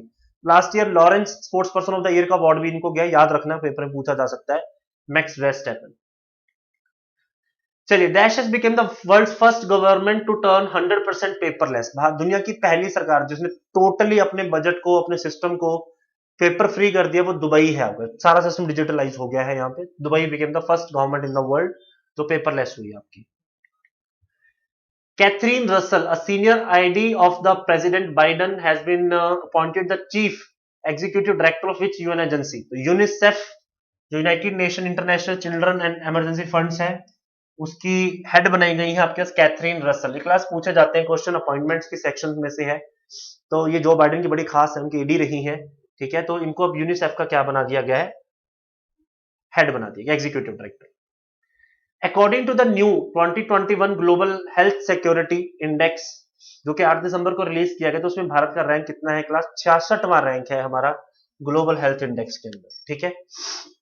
तो इंडेक्सेस याद रखिए क्लास, अगर आपके पेपर में जाने से पहले ये इंडेक्स नया आ चुका है तो पिछला मत याद रखना, कोशिश करो नया याद रखना। बट आईबीपीएस में पिछली बार एक गड़बड़ हुई है, मुझे नहीं पता ये गड़बड़ इंटेंशनली थी कि ये हुई है मिस्टेक उनसे। आईबीपीएस में उन्होंने इस बार किया था कि उन्होंने एक साल पीछे का पूछ लिया था। तो 21 में जो पेपर उन्होंने 2022 का रैंक 2020 का रैंक पूछा था, जबकि उस समय तक 2021 का रैंक आ चुका था। तो प्लीज थोड़ा सा एक आधा पीछे हो सके तो कोशिश करो याद करने की, ठीक है। 31 ईयर ओल्ड मैग्नस कार्लसन, जिन्होंने वर्ल्ड चेस चैंपियनशिप को डिफाइन किया अपने 5th सक्सेसिव टाइम पर, ये कौन सी कंट्री से बिलोंग करते हैं, नॉर्वे से बिलोंग करते हैं। रिसेंटली हमारे जो राम बाबू प्रगनंदा है, बहुत फेमस पर्सनैलिटी है इंडिया के चेस में, उन्होंने रिसेंटली इनको हराया था 5th राउंड में, ऑल्दो वो जीते तो नहीं बट 5th राउंड में हराया उनको recently. As per the world talent ranking in report, दुनिया में टैलेंट के हिसाब से कहां पर उसको कितना एक्सपोजर मिलता है, वो कितने कामयाब होते हैं, उसके हिसाब से भारत का रैंक कितना है ऑल ओवर द वर्ल्ड, 56, ठीक है। 56 रैंक में हम वर्ल्ड टैलेंट रैंकिंग इंडेक्स में। ये इस साल बहुत इंप्रूव होगा क्लास, हमारे यूनिकॉर्न्स बढ़ रहे हैं, स्टार्टअप्स बढ़ रहे हैं, तो ये इंप्रूव होगा। डीआरडीओ सक्सेसफुली टेस्ट फायर्ड सम्राट weapon on December 11 from the APJ Abdul Kalam island in Odisha. What type of weapon it is? वो कहता है कि आपके पास जो स्मार्ट लॉन्ग रेंज वेपन है ये है क्या, ठीक है। पहले वो कहता है कि मिसाइल है, वो कहता है ठीक है जी। टॉर्पीडो है, टॉर्पीडो भी है, ठीक है। टॉर्पीडो होते हैं जो आप सबमरीन से लॉन्च कर देते हो किसी शिप को नीचे समुद्र में डिस्ट्रॉय करने के लिए, ठीक है। तो टॉर्पीडोज और मिसाइल की कैटेगरी है आपके पास। चलिए, India and several other tea producing countries celebrate 15 December as international tea day. However united general assembly declared 21 May. वैसे वो इंटरनेशनली जो इंटरनेशनल टी डे है वो आपका कब होता है, 21 मई को होता है। लेकिन चाइना, इंडिया, श्रीलंका जो कि बहुत लार्ज स्केल पे टी प्रोड्यूस करती हैं, वो इसको कब सेलिब्रेट करती है, 15 दिसंबर को सेलिब्रेट करती है। तो 2 बार हो गया, ठीक है। इंटरनेशनल डे अलग है, कुछ स्पेसिफिक कंट्रीज का अलग है, ठीक है। चलिए, thank you class for this section. Any suggestions you can comment into the box and stay tuned for the next section. Thank you. Hello student, कैसे हैं आप लोग? उम्मीद करते हैं बहुत अच्छे होंगे। तो जैसे कि आपको पता है कि हर सैटरडे आपके लिए एक मॉक टेस्ट आता है, तो मैं आशीष आज आपके पास फिर से हाजिर हुआ हूँ कंप्यूटर के सॉल्यूशन को लेकर। तो चलिए क्लास स्टार्ट करते हैं। ये रहा सबसे पहले फर्स्ट क्वेश्चन। फर्स्ट क्वेश्चन में क्या है, which of the following is the latest version of Excel. ये एक्सेल का लेटेस्ट वर्जन कौन सा है, Excel 2000, Excel 20.02 and MS Excel ME. तो इन तीनों में से कोई भी आपके पास यहाँ पे नहीं है। इन तीनों में से अगर मैं बात करता हूँ, कोई भी आपके पास एमएस एक्सेल का जो है वर्जन नहीं है, ठीक है। तो आप लोगों को यहाँ पे ये पता होना चाहिए कि इनमें से है कौन सा। तो अगर यहाँ पे देखा जाए तो सबसे पहले इन तीनों में से तो इस एट प्रेजेंट यहाँ पे कोई भी नहीं है, ना तो ये है ना ही आपके पास ये, तीनों में से कोई भी आपके पास यहाँ पे नहीं है, क्योंकि सारे के सारे ओल्डर्स हैं, ठीक है। तो यहाँ पे नहीं है, तो आंसर क्या बनेगा इसका आपके पास, नन ऑफ दीज। इसका आंसर जो है डायरेक्ट बन गया। चलिए सेकंड क्वेश्चन की बात करते हैं। ये रहा सेकंड क्वेश्चन। अगले क्वेश्चन में देखते हैं, which of the following view is the best view to use when the setting transition effect for all the slide in presentation. अब आपसे ये पूछा गया है कि एक चेंजेस आप करते हैं बाकी जगह पे भी हो जाए, तो इसमें से सबसे अच्छा व्यू कौन सा होता है। तो हमेशा याद रखिएगा स्लाइड सॉर्टर व्यू आपके पास जो है सबसे अच्छा व्यू हम लोग मानते हैं। तो answer is A option. Next question की बात करते हैं, choose the web browser among the following. आपको इनमें से एक वेब ब्राउजर चूज करना है। तो MSN मैसेंजर लिखा है, याहू मैसेंजर है, rediff.com या .net ये भी नहीं है। नेटस्केप नेविगेटर क्या है आपके पास, एक ब्राउजर है। आपके पास अल्ता विस्ता, ये नाम याद रखेंगे, अल्ता विस्ता, ठीक है। वेब क्रॉलर, ठीक है, वेब क्रॉलर, ठीक है। अल्ता विस्ता हो गया, वेब क्रॉलर हो गया, नेटस्केप नेविगेटर हो गया, ये सारे के सारे क्या हैं, ब्राउजर हैं। तो ये याद आपको रखने हैं, ठीक है। नेक्स्ट आप लोग देखिए अगला क्वेश्चन क्या है, which process checks to ensure the component of the computer and operating are connected properly. तो जब भी आप कंप्यूटर ऑन करते हैं तो डायरेक्टली आपका कंप्यूटर ऑन नहीं होता, इट विल टेक टाइम। वो जो 2 मिनट का टाइम होता है वो ये चेक करता है कि जितने भी पार्ट्स इसके साथ कनेक्टेड हैं क्या वो सही हैं, चल रहे हैं कि नहीं। तो वो जो काम होता है चेक करने का उसको बोला जाता है बूटिंग। और वो जो कंप्यूटर में बूटिंग है वो सारी की सारी को इंश्योर करता है कि जितनी भी चीजें हैं वो प्रॉपरली वर्क कर रही हैं कि नहीं कर रही हैं, ठीक है। नेक्स्ट क्वेश्चन की बात करते हैं, the first computer language were programmed using. अब फर्स्ट की यहाँ पे बात करी गई है, तो सबसे पहले अगर मैं बात करता हूँ तो इसे मशीन लैंग्वेज के नाम से जाना जाता था। तो answer is A option, B option, machine language. इसी को ही लो लेवल लैंग्वेज के नाम से जानते हो, इसी को ही बाइनरी के नाम से जानते हो, ठीक है। बाइनरी को ही आप लोग 0 1 के नाम से यहाँ पे जानते हैं। तो एक ही बात है जिसको कि यहाँ पे अलग अलग नाम से प्रोनाउंस किया गया है। नेक्स्ट क्वेश्चन की बात करते हैं, ये रहा, but type of network connection is not a way to connecting to the internet. तो ये पूछा गया है साफ तौर पे कि इनमें से कौन सा नेटवर्क कनेक्शन जो है कनेक्टिंग में इंटरनेट के लिए यूज नहीं होता। तो अगर मैं यहाँ पे बात करता हूँ, DNS होता है, ISDN होता है, डायल अप कनेक्शन हम यूज करते हैं। ये नहीं होता है बिकॉज ये क्या है, TCP/IP एक नेटवर्किंग मॉडल है। TCP/IP क्या है कि नेटवर्किंग मॉडल है। तो याद रखेंगे 2 तरीके के मॉडल होते हैं, एक होता है OSI मॉडल और दूसरा होता है TCP/IP मॉडल। ये 2 मॉडल हैं। इसमें कितनी लेयर हैं, 7 लेयर होती हैं और इसमें 4 लेयर होती हैं। ये आप लोगों को यहाँ पे याद रखना, इस तरीके के क्वेश्चन आप लोगों से पूछ लिए जाते हैं, ठीक है। इनके full form open system interconnection, TCP/IP transmission control protocol, internet protocol, ये याद रखना है। चलिए अगला क्वेश्चन ये रहा आपके पास, which of the following is the correct syntax of URL। तो सबसे पहले तो URL का फुल फॉर्म पूछ लेता है कि व्हाट इज URL। तो URL है फुल फॉर्म होता है यूनिफॉर्म रिसोर्स लोकेटर, ठीक है। अब यहाँ पे तो john@xyz.com नहीं है, नहीं है। अब यहाँ पे .com जो है आपके पास ये बनेगा, क्योंकि @ यहाँ पे कभी यूज नहीं किया जाता, इस वजह से आंसर नहीं बनेगा, ठीक है जी। चलिए अगला क्वेश्चन देखते हैं। अगले क्वेश्चन में क्या है, इंटरनेट यूजेस। इंटरनेट जो है किस तरीके की स्विचिंग यूज करता है, पैकेट, सर्किट, टेलीफोन या फिर टेलीएक्स। तो यहाँ पे याद रखेंगे पैकेट स्विचिंग जो है यहाँ पे यूज की जाती है। कौन से तरीके की पैकेट स्विचिंग आपके पास यहाँ पे यूज की जाती है। ठीक है। नेक्स्ट क्वेश्चन है internet is a local computer network, ना जी ना, world wide network of a computer and interconnection network of computer, या फिर world wide interconnected network of computer which use to common protocol to the communicate with one another. देखो अगर मैं यहाँ पे बात करता हूँ, आपको हो सकता है ये भी लगे कि वर्ल्ड वाइड वेब नेटवर्क की तरह भी आप यूज करते हैं, वो सही है, बट एक्चुअल में सबसे एक्यूरेट जो आंसर है वो है डी ऑप्शन। ठीक है, कि इसको जो है कनेक्शन बनाने के लिए पूरे वर्ल्ड वाइड के लोगों को यहाँ पे यूज करवाया जाता है, तो आंसर इसका जाएगा डी ऑप्शन। नेक्स्ट क्वेश्चन आपके पास, a server or computer that provide resources to the other computer connected to a network, mainframe, super computer या फिर क्लाइंट। तो एक्चुअल में सर्वर को कंप्यूटर के साथ अगर जोड़ना है तो सबसे पहले किसकी जरूरत पड़ती है, नेटवर्क की जरूरत पड़ती है। मेन फ्रेम का कंप्यूटर जैसे गूगल आप लोग यूज करते हैं, तो गूगल ने एक मेन फ्रेम लगा रखा है जो पीछे से हैंडल करता है।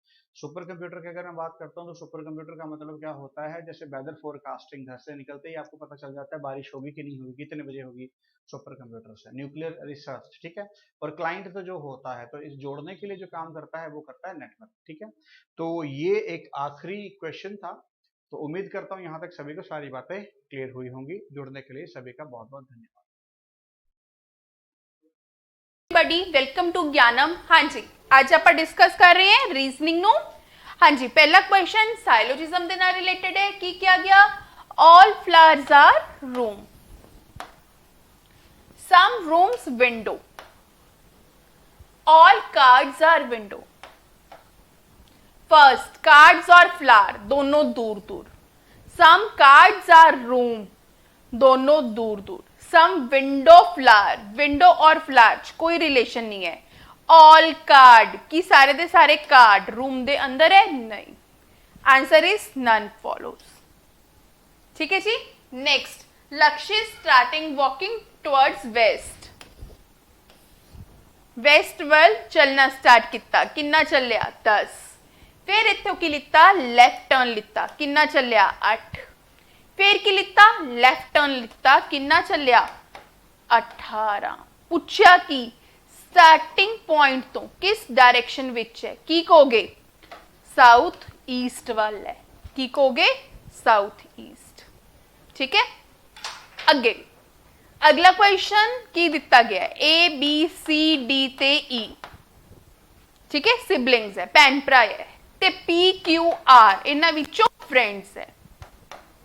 ठीक है, among 3 brothers and 2 sister and friends, at least एक ब्रदर एक सिस्टर ते एक फ्रेंड सिंगल है, there can not be married couple. ठीक है, भरावां च तां विआह नहीं हुंदा, both brother A and E are single, C married है P दे नाल, C married है P दे नाल, D married है R दे नाल। ठीक है, C married boyfriend दे नाल, D married गर्लफ्रेंड दे नाल। ठीक है, अगे C female D male, R female P male, ते बी दा आपां नूं की क्या सी 3 भरा है, आपां नूं किस दा जेंडर नहीं पता, क्यू दा जेंडर नहीं पता। Next, who among the following, D जो है वो सिंगल नहीं है ना, डी सिंगल नहीं है ना,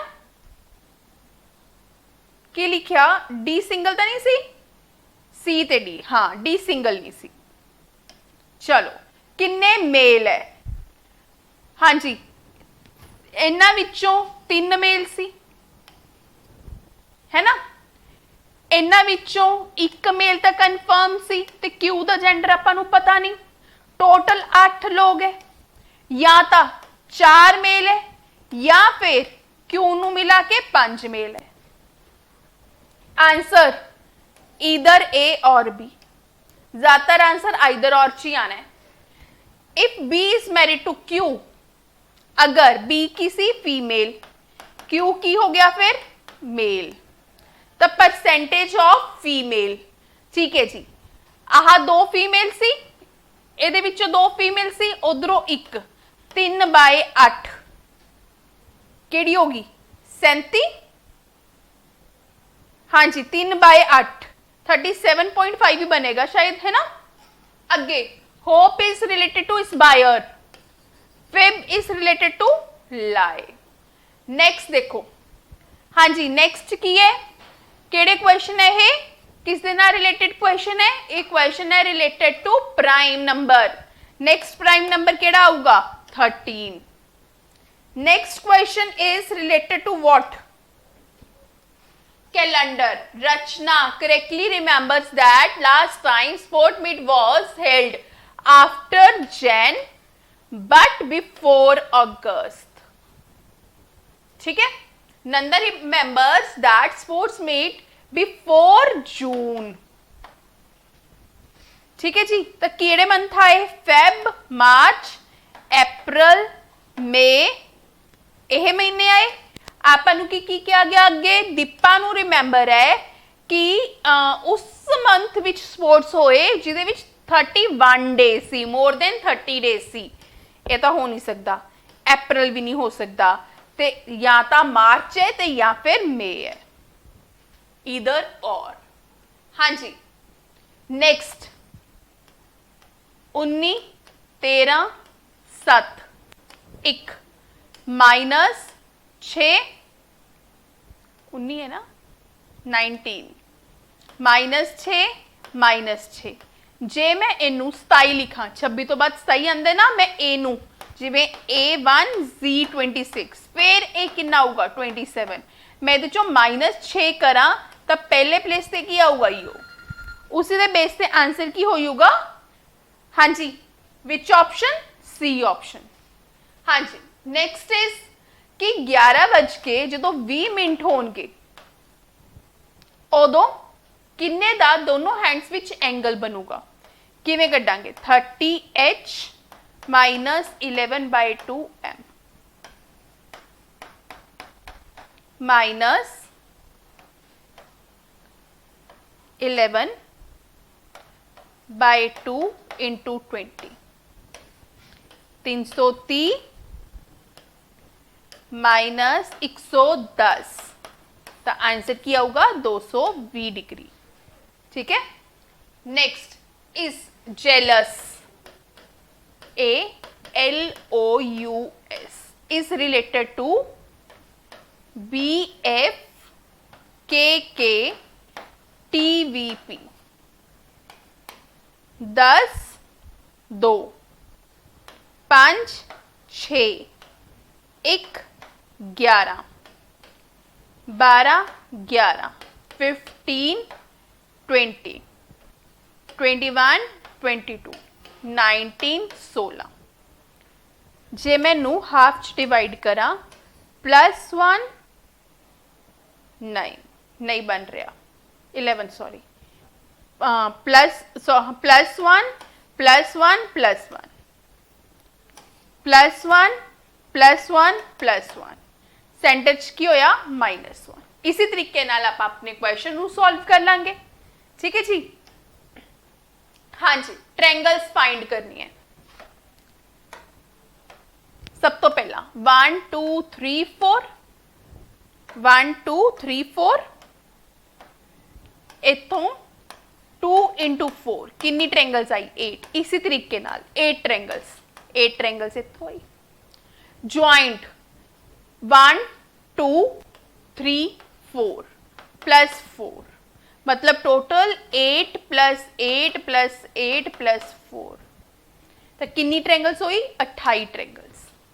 ठीक है जी हाँ जी की करना आपा नेक्स्ट 1 4 8 13 19 +3 +4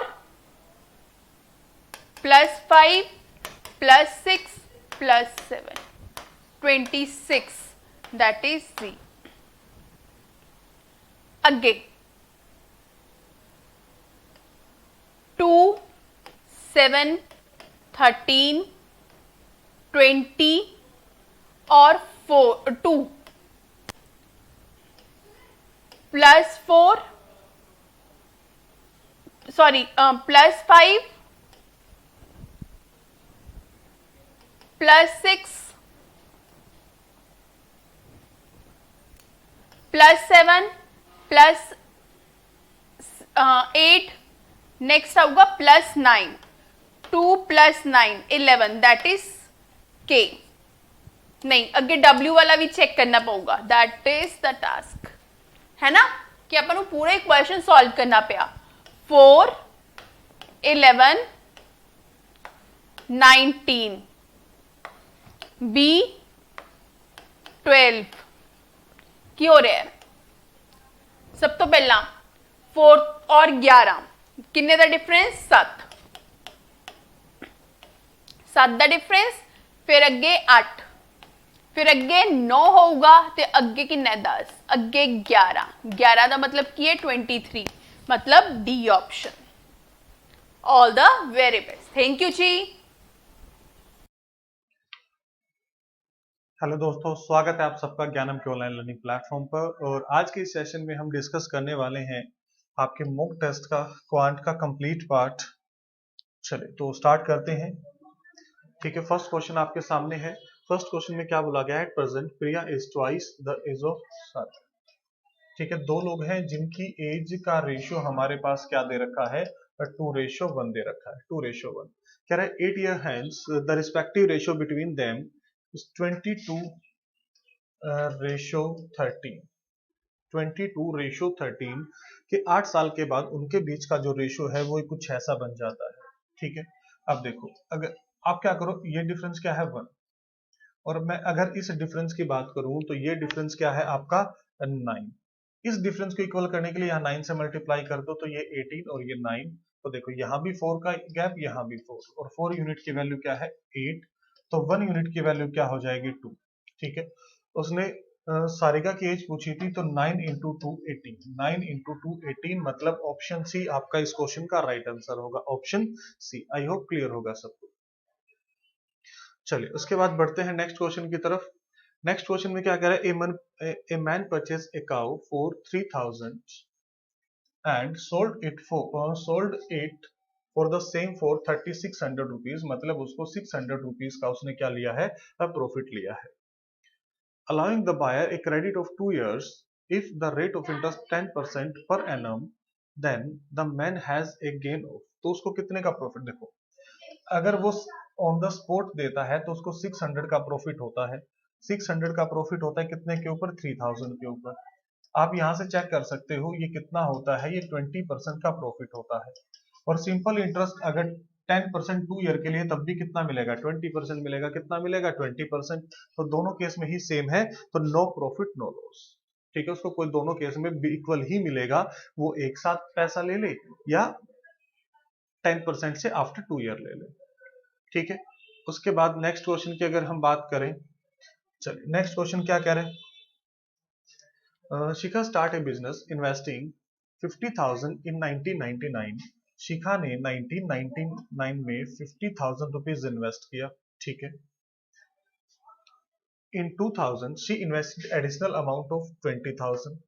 अगले साल उसने जो टोटल अमाउंट है अपना वो कितना बना लिया? 70,000 कर दिया।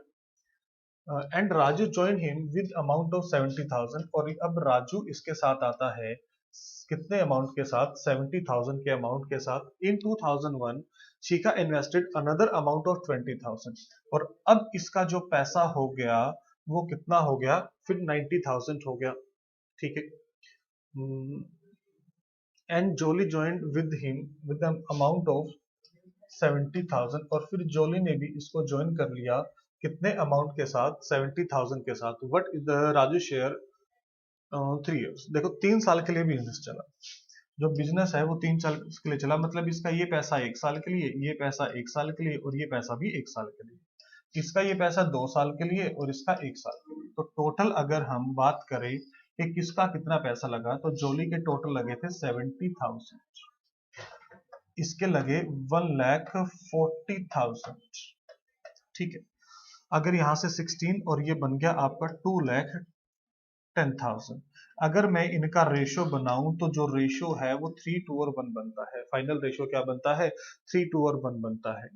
ठीक है, 3 2 5 और 1 6 बन गया। ठीक है, 6 से इसको डिवाइड करोगे तो 6 से प्रॉफिट को डिवाइड करोगे तो 5, और मतलब 1 यूनिट की वैल्यू 50,000 आ गई। ठीक है। 1 यूनिट की वैल्यू क्या आ गई 50,000। राजू का 50 इंटू 2 मतलब ऑप्शन सी इसका राइट आंसर होगा। 50 इंटू 2 1 लाख इसका क्या होगा आंसर होगा। चलिए उसके बाद बढ़ते हैं नेक्स्ट क्वेश्चन की तरफ। नेक्स्ट क्वेश्चन में क्या बोला गया है, the profit percentage of P and Q is same on selling the article for 1800 each. ठीक है, कि हमारे पास दोनों का सेलिंग प्राइस दे रखा है 1800 रुपीज। दोनों का सेलिंग प्राइस गिवन है हमारे पास 1800 rupees. But a calculate his profit on the selling price whereas Q calculate on the क्रैकलियन सीपी। ठीक है, क्यू की बात करते हैं। अगर देखो उसने प्रॉफिट कितना बताया 20%, 20% प्रॉफिट लेगा तो ये 120 की वैल्यू है, तो मतलब सीपी कितना होगा मेरा, इसका सीपी तो 1500 होगा। फर्स्ट का सीपी क्या होगा 1500 होगा। पी की और बात करते हैं अब, what is the difference between their profit. चलो देखो क्यू के प्रॉफिट की बात करें, क्यू का प्रॉफिट तो 300 नजर आ रहा है और पी 1800 के ऊपर प्रॉफिट लेगा तो इसका प्रॉफिट क्या होगा 360।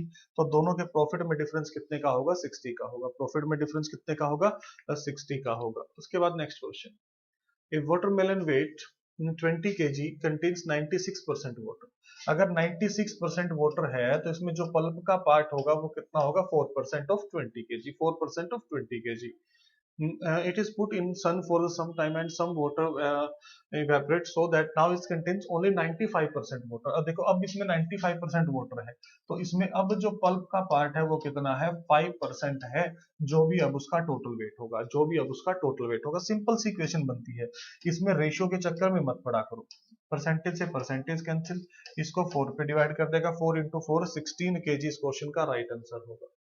अगर देखो आप इस क्वेश्चन में थोड़ी सी कैलकुलेशन अगर बिना पेन पेपर के कर लेते हो तो सिंपल सा क्वेश्चन था। ठीक है, विदाउट पेन पेपर भी पूरा क्वेश्चन आपका पॉसिबल है। ठीक है, उसके बाद नेक्स्ट क्वेश्चन पे चलते हैं। नेक्स्ट क्वेश्चन में क्या कह रहा है, there was one match for 30 boarders in a certain hostel, कि उसमें क्या कह रहा है 30 लोग रह रहे हैं। ठीक है, if the numbers of whatever increase by 10 the expense of the mess would increase by 40 per month। कि अगर उसमें 10 लोग और आ जाएं तो मेस का जो खर्चा है वो 40 रुपीज से बढ़ जाता है per day, per month sorry. तो while the average expenditure per head decreased by 2 find the original expenditure। इनका एवरेज मान लेते हैं x, तो टोटल ये आ जाएगा, पहले 30 थे 10 बढ़ गए, टोटल कितने हो गए 40, किसके इक्वल आ जाएगा अब x माइनस 2। बस इस इक्वेशन को सॉल्व करेंगे तो हमारी x की वैल्यू आ जाएगी। ठीक है, और ये क्या हो जाएगा 30x plus 40 is equal to 40x minus 80। x को एक साइड कर ले और ये कितना हो जाएगा इधर आकर प्लस 120, तो x की वैल्यू क्या आ गई आपकी 12 आ गई। x की वैल्यू क्या आ जाएगी 12 इंटू 3, 360 आपका इस क्वेश्चन का राइट आंसर होगा। 360 आपका इस क्वेश्चन का राइट आंसर होगा। चलिए उसके बाद नेक्स्ट क्वेश्चन क्या कह रहा है, a man take 6 hours 15 minutes in walking a distance and riding back to the starting place, he can walk both ways। देखो सिंपल सी इक्वेशन कह रहा है कि walk प्लस राइड, इसमें जो टोटल टाइम लगा देखो 6 hours 15 मिनट है। 15 मिनट्स को भी क्या करो डिवाइड बाय 60 1/4, तो मैं कह सकता हूं कि कितना हो जाएगा 25/4। कितना टाइम लगा, कितना टाइम लगा 25/4। ठीक है, he can walk both ways, मतलब twice of walk 7 hours 45 minute, इसको डिवाइड बाय 60 करो तो ये 3/4 पे डिवाइड करेगा, तो 7 3/4 ये हो जाता है 7 3/4 मतलब 31/4। 31/4 अगर यहां से देखो वॉक की बात करेंगे तो ये 31/8 हो जाएगा। अगर इसको वहां से अगर हम 25/4 माइनस 31/8 सब्ट्रैक्ट कर दें, एलसीएम लोगे 8, तो आपका क्या आ गया 50 माइनस 31 मतलब 19/8, और इसको करोगे तो 19/4 आ जाएगा, तो ये आ जाएगा 4 3/4 4 hours 45 मिनट। ऑप्शन सी इस क्वेश्चन का राइट आंसर होगा। देखिए सारी चीजें आपकी कैलकुलेशन पे डिपेंड करती हैं कि आप कैलकुलेशन को कितना जल्दी, इक्वेशन को कितना जल्दी समझ पाते हैं। ठीक है, the cost of type 1 rice is 15 rupees per KG. ठीक है, पहले की कीमत 15 रुपए है, दूसरे की कीमत 20 रुपए है, दूसरे की कीमत आपकी कितनी है 20 रुपए है। ठीक है, उसके बाद क्या करें, if both type 1 and type 2 are mixed in the ratio 2:3, कि अगर इसका 2 kg ले लेता है, इसका 3 kg ले लेता है, तो ये 30 और ये 60, 90 उसने लिया कितने का, 5 का, तो 90/5 मतलब उस मिक्सचर की कॉस्ट क्या है, 18 रुपीज पर केजी। मिक्सचर की कॉस्ट क्या है आपकी, 18 रुपीज पर केजी। आई होप क्लियर होगा ये, ठीक है, आई होप सबको क्लियर होगा, ठीक है। उसके बाद नेक्स्ट क्वेश्चन में क्या कह रहे हैं, 10 women can complete A work in 7 days, 10 women in 7 days and 10 children in 14 days। 10 से 10 कैंसिल, ये इसको 2 पे डिवाइड कर देगा।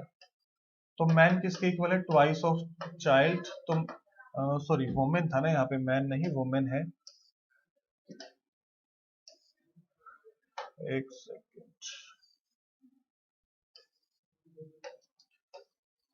यहां से अगर वुमेन और चाइल्ड का रेशियो कैलकुलेट करोगे तो 2:1। वुमेन और चाइल्ड का रेशियो क्या आ गया, 2:1 आ गया, ठीक है। उसके बाद how many days will 5 women plus 10 children, ये कितने डेज में कंप्लीट करेंगे, ये कितने डेज में वर्क कंप्लीट करेंगे। अब इसके लिए क्या करो, डेज अगर यहाँ पे देखो आपने डेज रखा है ना, तो आप दोनों में से कोई भी इक्वेशन उठा लो कि 10 वुमेन कितने डेज में करती हैं, 7 डेज में करती हैं, कितने डेज में, 7 डेज में, ठीक है। अब वुमेन की एफिशिएंसी 2 है, तो 5 × 2 10 प्लस चिल्ड्रन की एफिशिएंसी क्या है, 1 × डेज, और ये क्या हो जाएगा 10 × 2 × 7। देखो 20, ये 20 कैंसिल, तो ऑप्शन बचा 7, तो 7 बचेगा, डेज किसके इक्वल आ गया, 7 के इक्वल आ गया, यही आपका आंसर होगा। चलिए उसके बाद नेक्स्ट क्वेश्चन की तरफ,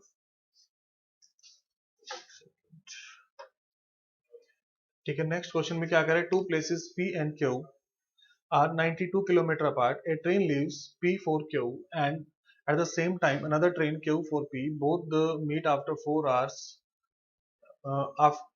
4 hours after they start moving. If the train traveling from P to Q travels 7 kilometer hour faster than the other, find the distance, find the speed of the two trains. So दोनों की हमें calculate करनी है कि देखो दोनों एक दूसरे से मिलती हैं, तो 92 की डिस्टेंस को 4 आवर्स में कवर करती है, ठीक है।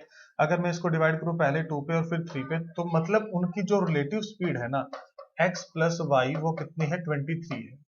और इन दोनों के बीच का जो डिफरेंस मुझे दे रखा है वो 7 दे रखा है, इससे कैंसिल, तो 30 डिवाइड बाई 2, x की वैल्यू क्या होगी 15, x की वैल्यू 15 तो y की वैल्यू 8। ऑप्शन ए इस क्वेश्चन का राइट आंसर होगा, ऑप्शन ए इस क्वेश्चन का राइट आंसर होगा। यहाँ रिलेटिव स्पीड का कंसेप्ट हमने लगाया है, ठीक है। उसके बाद the average weight of 3 man A B C is 84। तो A plus B plus C, ये क्या हो जाएगा आपका 84 × 3, ये 84 × 3। देखो 84 को 3 से मल्टीप्लाई करेंगे, 80 को मल्टीप्लाई करेंगे तो ये 240 प्लस 12 252, कितना आ गया, 252 आ गया। Another man D joined the group and average becomes 80। अब देखो A plus B plus C plus D, और अब एवरेज क्या हो गया, 80 × 4 320, 48 प्लस 2, मतलब मैं यहाँ से अगर D कैलकुलेट करूँ, इनके बीच का डिफरेंस D कितना आ गया, 68 आ गया। D क्या आ गया आपका 68, क्योंकि 48 प्लस 20 हो जाएगा। If another man E whose weight is 3 kg more than D, तो E का इससे 3 kg मोर है, तो E का वेट क्या आ गया, 71 आ गया। Replace A and average of B plus C plus D plus E, इनका कितना बनता है, 79 × 4 320 में से क्या गया, 316 बनता है। कितना बनता है, 316 बनता है, ठीक है। उसके बाद कह रहा है एवरेज वेट ऑफ ए बताओ, ए का एवरेज वेट बताओ। देखो इसमें बी सी डी ई है, इसमें बी सी डी ई है। अगर मैं इन दोनों के बीच का डिफरेंस लूं, अगर मैं इन दोनों के बीच का डिफरेंस ले लूं, तो आपको क्या नजर आ रहा है, देखो ए बचेगा, ये बी से बी कैंसिल, सी से सी कैंसिल, डी से डी कैंसिल, और ए माइनस ई के बीच का डिफरेंस 320 माइनस 316, 4 बचेगा। ई आपके पास कितना है, 71 है, तो उधर जाकर प्लस हो जाएगा, तो ए कितना आ जाएगा, 75 आ जाएगा। ए क्या आ जाएगा, 75 आ जाएगा। चलिए उसके बाद बढ़ते हैं नेक्स्ट क्वेश्चन की तरफ। When driving eight 2/3 of his original speed, 2/3 मतलब पहले 3 की स्पीड से था, अब कितने स्पीड से है। स्पीड का रेशियो दे रखा है, तो टाइम का रेशियो कितना होगा, 2:3 होगा। टाइम का रेशियो क्या होगा, 2:3 होगा। 30 मिनट लेटर, मतलब 1 यूनिट की वैल्यू क्या दे रखी है 30, तो 2 यूनिट की वैल्यू क्या होगी 60। द यूजुअल टाइम, तो यूजुअल टाइम क्या होगा 60 मिनट होगा, यूजुअल टाइम क्या होगा 60 मिनट होगा। Next question, a merchant has 1000 kg of sugar, part of which he sells at 8% profit and the rest at 18% profit। एक पार्ट को 8% पे, बाकी को 18% पे, ओवरऑल क्या हुआ 14%। एलिगेशन लगा दो, ये 4 और ये 6, तो रेशियो क्या आ गया 2:3। तो अगर टोटल 1000 है तो 5 यूनिट की वैल्यू क्या है आपकी 1000 है। 1 यूनिट की वैल्यू, तो 3 यूनिट की वैल्यू क्या हो जाएगी 600 हो जाएगी। 3 यूनिट की वैल्यू क्या हो जाएगी 600 हो जाएगी। The number of employees in A company reduce in the ratio 3:2 के पहले 3 आदमी काम कर रहे थे, अब 2 आदमी काम कर रहे हैं, ठीक है। And the total salary of the each employees increase by 4:5। पहले वो 4 रुपए दे रहा था, अब 5 रुपए दे रहा है। तो टोटल कितने रुपए थे पहले 12, अब कितने रुपए दे रहा है 10। मतलब मैन पावर करके सैलरी बढ़ा दी, फिर भी पैसा बचा लिया, कितना 2 यूनिट, और 2 यूनिट की वैल्यू कितनी है 12,000। तो 1 यूनिट की वैल्यू क्या हो जाएगी 6000 हो जाएगी। 1 यूनिट की वैल्यू 6000, 12 इंटू 6 72,000, मतलब उसका टोटल एक्सपेंडिचर क्या था 72,000 था। कितना था 72,000 था। चलिए ये आपका लास्ट क्वेश्चन था। आई होप क्लियर होंगे सबको ये क्वेश्चन, ठीक है। तो मैटर करता है कि आपको स्टेटमेंट कितने अच्छे से क्लियर है। अगर आपको क्वेश्चन की स्टेटमेंट एक बार अच्छे से क्लियर होगी, फिर आपको कहीं कोई प्रॉब्लम नहीं होगी। अगर कोई भी डाउट है तो आप कमेंट बॉक्स में बता दीजिएगा। चलो मिलते हैं नेक्स्ट क्लास में, तब तक के लिए take care, thank you. Hello everybody, welcome to this English section of this mock. I am Piyush Sardana, your budding English language teacher. So guys, एक बार सॉल्यूशन चेक कर लेते हैं मॉक के, एक बार कैसे किया आपने यहां पर सेंटेंस इंप्रूवमेंट करना था। What is needed are not large houses but small cottages. What is needed बिल्कुल सही है, are not large houses but small cottages, ठीक है, are यानी कि no improvement. Sumit would have looked smart, been कटेगा, would have looked smart, the answer comes out to be B. Sumit अच्छा दिखता ट्रेडिशनल ड्रेस में, would have looked smart. People are tiring very soon an activity which they do not like. People are tired लिखा है, tired very soon. They are playing with your sentiments कि वहां पर pressure होता, फटाफट आप tired कर जाएं. Next, is there any place for me to sit? Is there any space, room या area? Better thing to be space. क्या कोई स्पेस है मेरे बैठने की? यहां पर idioms करने आपको I just paid him a left-handed compliment. Left-handed का मतलब होता है एक insincere सा, देखने में तो लग रहा है कि बड़ा सही है, लेकिन है वो ऑपोजिट, शायद वो टॉन्ट है। फिर से, the new CM stuck his neck out today and promised 10 kgs free wheat a month for all rural families. तो stuck his neck out का मतलब होता है उसने रिस्क ले लिया एक तरह से कि, और उसने प्रॉमिस कर दिया, took a risk. We went to the first floor through the rickety wooden stair. Rickety is something which is very weak, unstable, uncomfortable C thing. Followed by, they made a profligate use of scarce resources. Word nearest यानी synonym बताना है, profligate का synonym हो गया something which talks about extravagant. Thrifty is कंजूसी ना. Followed by adjective adverb बताना है आपको. I have dash finished writing the book. Nearly finished writing the book. He is a highly intelligent boy. Antonyms बताने हैं word के. Order का opposite is chaos. Filling the blank with the appropriate word. She has been aspiring to that post. Aspiring takes to. Followed by correct sentence. The driver could not avoid hitting her आएगा, पहला वाला wrong है. I was delighted to hear that my missing baggages नहीं होता है, baggage होता है. It was difficult to hear the speaker because I was sitting at the back. It was difficult to hear the speaker because I was sitting. Makes sense. Some people have a very negative attitude towards work. ठीक है जी, answer is C. Preposition लगाना, he left for Calcutta by train. Identify the segment in the sentence which contains the grammatical error. All living beings need energy to maintain their bodies. There लगा है ना, living beings है ना, एक से ज्यादा होंगी ना, तो bodies भी ज्यादा होंगी. B. Yeah, there we go. I hope you enjoyed this, और बहुत simple सा mock solution था. Thank you.